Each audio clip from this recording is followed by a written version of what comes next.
Good morning and welcome to TVP World News Bulletin this hour. It's 8 o'clock in Warsaw. I'm Diana Skaya. After more than 3 years of diplomatic silence, direct peace talks between Russia and Ukraine are set to begin on Friday in Istanbul. This marks a significant development as the two countries have not met face-to-face since March 2022. Turkey's foreign ministry has confirmed that trilateral negotiations will take place on Friday between Ukraine, Russia, Turkey, as well as between the United States, Ukraine, and Turkey. However, a four-party meeting involves the U.S., Russia, Ukraine, and Turkey isn't guaranteed. Now, while Vladimir Putin will not be attending, the Russian delegation, led by Vladimir Medinsky, is ready to begin the discussions. On the Ukrainian side, President Vladimir Medinsky confirmed that his delegation, headed by Defense Minister Rustem Umerov, will attend the talks, though he will not personally participate. Both sides have expressed willingness to negotiate, but with differing conditions. Ukraine calls for an immediate unconditional ceasefire, while Russia insists that specific terms must first be agreed upon. Now, the last direct negotiations between the two sides took place in Istanbul back in March 2022, when the peace talks failed to halt the conflict.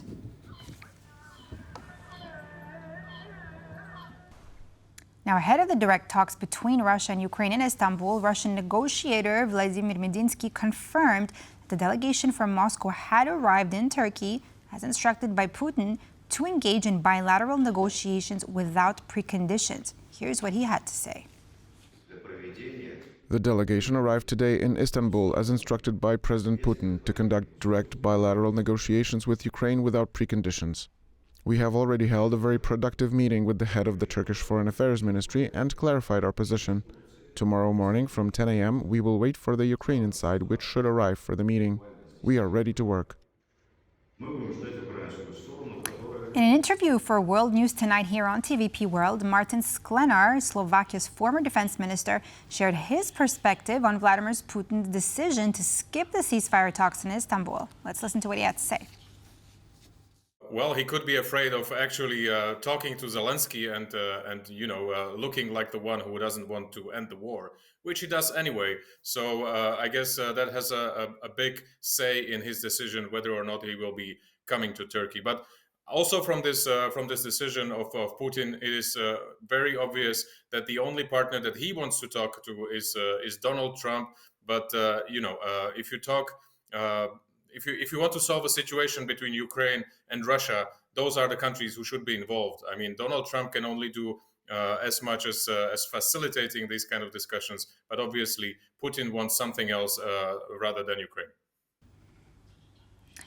Residents of Kyiv woke up in the early morning not to an alarm clock, but to a series of explosions as Russian drones attacked the city.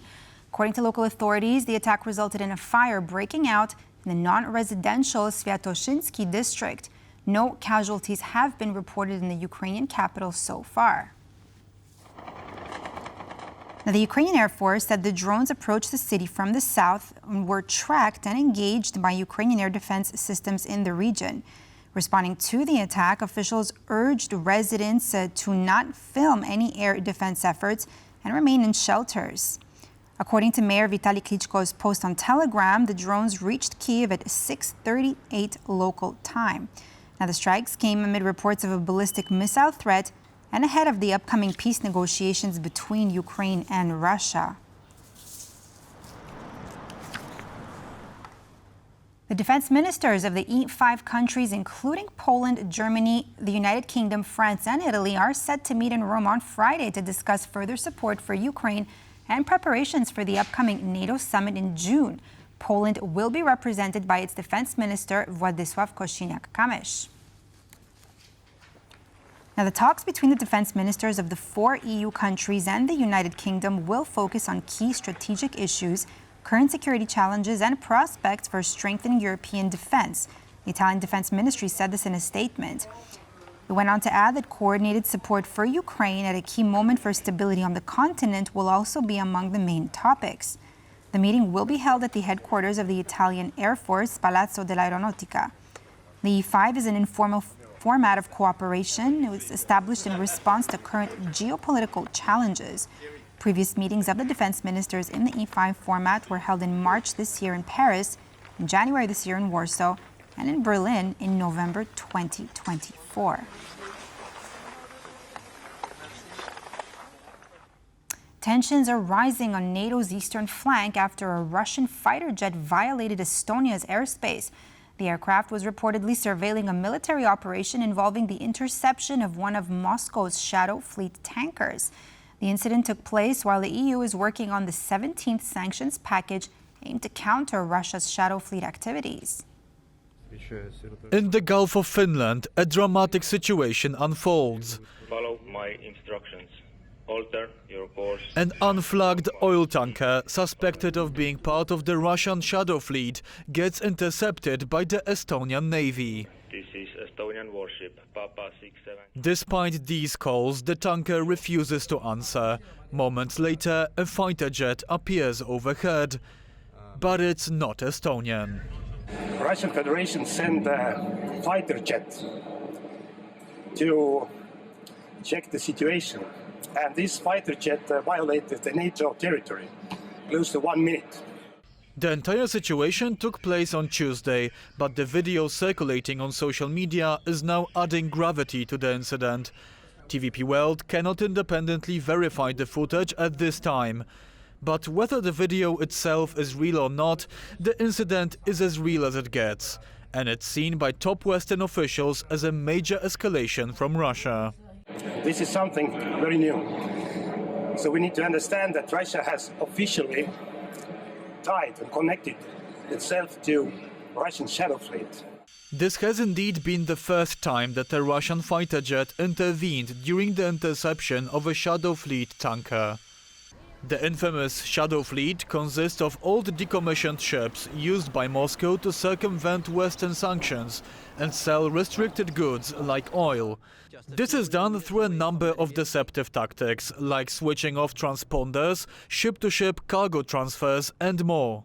This is why we are active in this region collectively, of course, Estonia and the other nations on the Baltic Sea, but also as NATO collectively making sure we keep this part of NATO territory safe.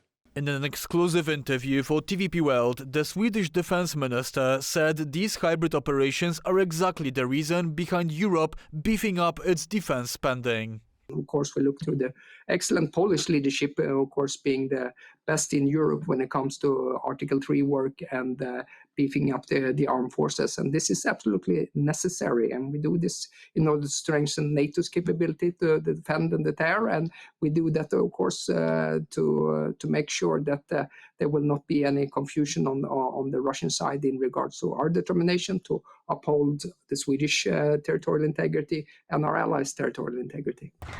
Poland is spending 4.7% of its GDP on defense, the highest percentage in all of NATO. Other Baltic states are now following its example, and the government in Warsaw is not surprised. Security in Europe is unevenly distributed, and not by coincidence. The closer you are to Russia, the more you spend.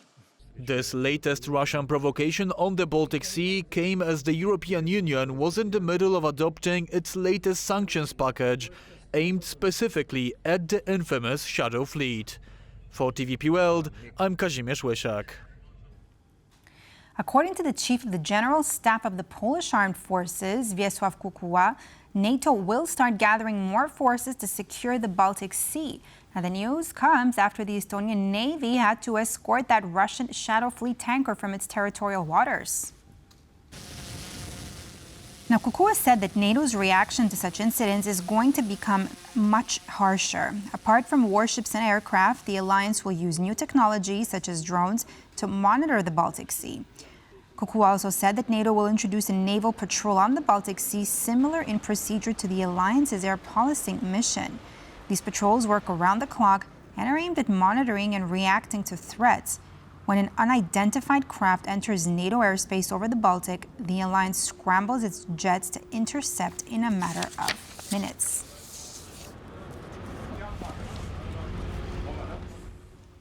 Lithuania aims to have a stronger, better prepared and more lethal NATO, said the foreign minister of Lithuania, Kęstutis Budrys.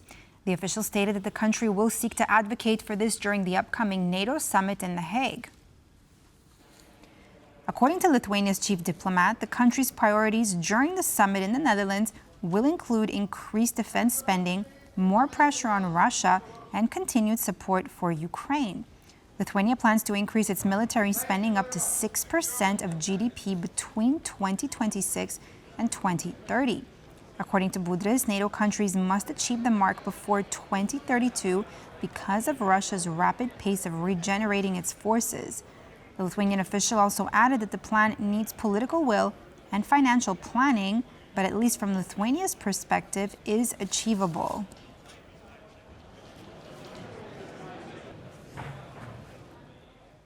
U.S. soldiers have been training in Lithuania, ensuring they have the key skills for providing aid to the wounded.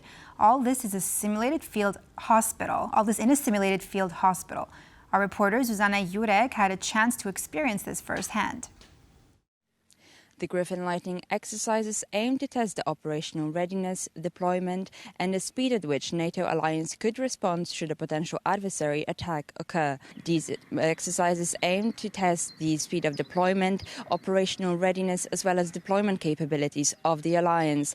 As part of the multi-domain exercises, which include in scope, airborne, land, as well as technical and medical maneuvers, the NATO alliance troops of the US division currently stationed in Lithuania are carrying out sets of exercises which test out the real-life challenges which might occur in combat situations.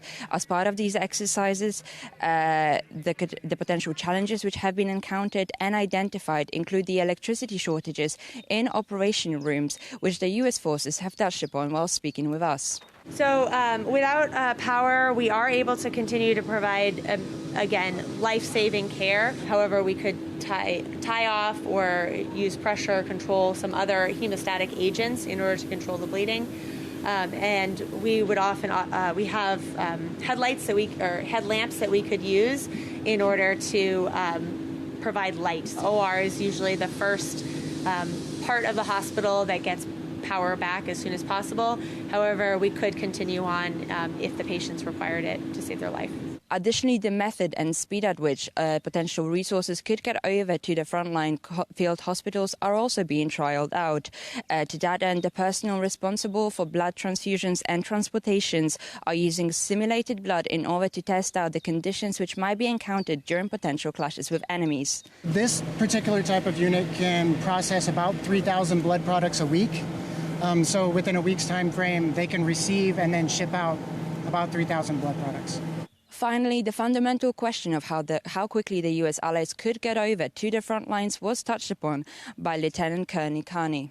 Typically, within 72 hours of having all of our personnel and equipment can establish the initial operating capacity, and then within 96 hours, a full operating capacity. These exercises, as well as others which form part of the Griffin Lightning 25 exercises, primarily aim to test out and apply lessons learned from previous conflicts, as well as theatres of war just around the corner from Poland, Lithuania and other Baltic states, and how the NATO alliance responds to potential clashes with the adversaries. For TVP World, Zuzana Jurek. Romanian presidential candidate Nicu Șordan has reaffirmed he will continue to support Ukraine if he wins the elections.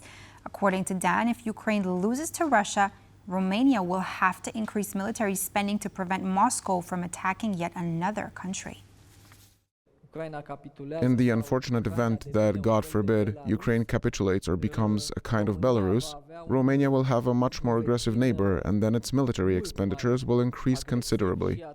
I firmly believe that Romania, for its own security, must continue, together with its European and American partners, to support Ukraine so that Kyiv can obtain a peace that is as fair as possible. And that's all for this edition of World News here on TVP World. I'm Diana Skaya. Thanks for watching and stay with us here for more news, features, and commentary.